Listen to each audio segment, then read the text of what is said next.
You know, there's a situation in Westchester, New York, a Facebook page that had a smut list of the ranked 100 schoolgirls based on their sexual activity. You know, should these smut lists be illegal? I mean, are there any kind of legal ramifications for that? Well, here to weigh in on this is Dahlia Saper, principal attorney at Saper Law Offices in Chicago. Welcome, Dahlia.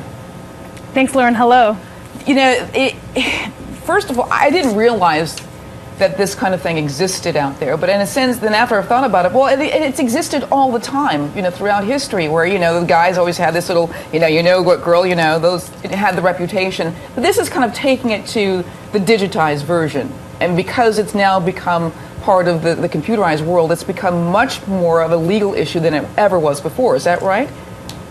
It is, and now we have the Department of Education, the White House, essentially putting a spotlight on the issue with a Dear Colleagues letter that they sent out back in October, basically telling schools that this is something else that they're going to have to worry about. In addition to all the other policies and laws that schools must be careful to abide by, the school systems, teachers, administrators could be in trouble if they don't appropriately and adequately address instances of cyberbullying that they should have been aware of or should know exists. Mm-hmm. So as you can imagine, this poses legal challenges for a school system. Well, absolutely. Is the legal challenge based on the fact that the students may be using school computers, or does it matter what computer they're using?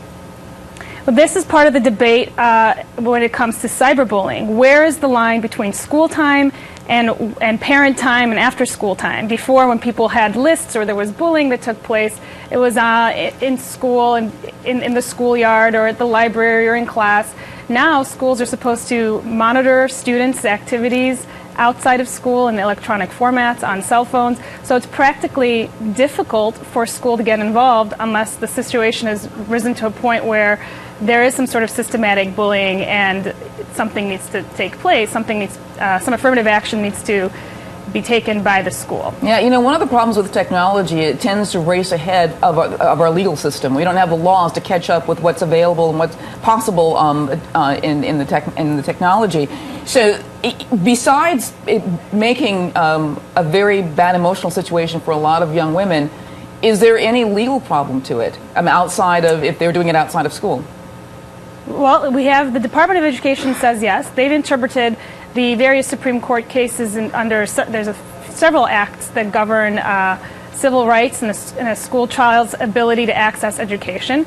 There's also a myriad of state laws that govern cyberbullying and harassment, and that those have predominantly been passed in the last few years to address recent issues and headlines in the news. And then you've got local school boards and internal school policies. Which one applies depends, and there's no clear-cut law that schools can look to handle all the different types of situations that can come up. And now you have this ambiguity. Is a smut list really cyberbullying? Should the school get involved, or is this something where parents and perhaps individual school systems have to deal with, again, on an individual basis, as opposed to being threatened by you know, the Office of Department of Education coming in and suing the school, or students suing the school. Again, you can understand the problems. Yeah, what should parents do if their daughter is now on the smut list? And I hear that it's really actually more, they interpret it, you know, just put the L where the M is, and that's what you've really got, what they're looking at. Exactly. If their daughter ends up on this list, would you advise them to take some kind of legal action against the school, or against Facebook, against you know, the students who put it on there? Well, legal action is not always the fastest and the most appropriate way to deal with the problem, and as an attorney I can attest to that. I'll answer the first part. The Facebook, people want to sue Facebook. They want to sue the sites, the social media networking sites that enable students to post a smut list in the first place. Those sites are immune under the Communications Decency Act. So there is nothing that you can do to a social media, social network. They are just there to, you know, they're a forum. You have to go after the person who made the postings. In the smut list, you have 7,000 people who pressed like. I'm sure there's multiple people contributing to the list. So where do you turn, where do you go, and who do you sue? And you can be in litigation all day long. The better answer is finding ways to deal with it, you know, both on a Facebook page, maybe a responsive Facebook page, or appealing to the school to see what can the school do without the school having to take on more burdens besides, their main task, which is teaching students. Well, I mean, the larger issue is, should the internet, Facebook, Twitter, Google, phone apps, should they be in the position of censoring? Because you've got a situation with, Apple, who censored certain applications because they don't think they're politically correct enough. They have a problem that because they're offending, sort of a gay rights group or something like that. So obviously the internet companies are getting involved in some kind of censoring.